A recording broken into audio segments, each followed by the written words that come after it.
y'all, today this is going to be quick. It's going to be simple. We are making milk balls, or Japanese milk balls. For this, we got some cornstarch, some milk of your choice.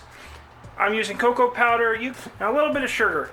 But before we get to cooking, we are on the road to 1,000 subscribers, so if you want to learn a new recipe every week, go ahead, hit that subscribe button.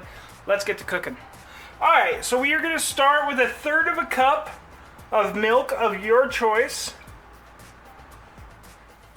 a tablespoon of sugar, and 1/3 cup of cornstarch.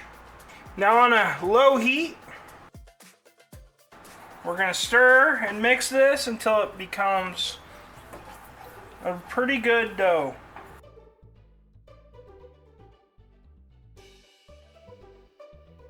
Once it starts to come together, it'll come together quick. Once you have a good dough, we're going to go ahead, remove this from heat. We're going to pull it out. We're going to just take little pieces and roll them into a ball. Alright, so all I'm going to do is I have a strainer. I'm going to take some of my cocoa powder.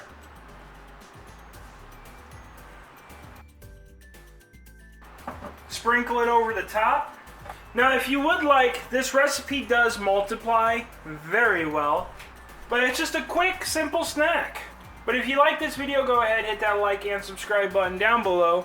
There is a video over here that YouTube thinks you should watch, and until next time, keep on cooking on.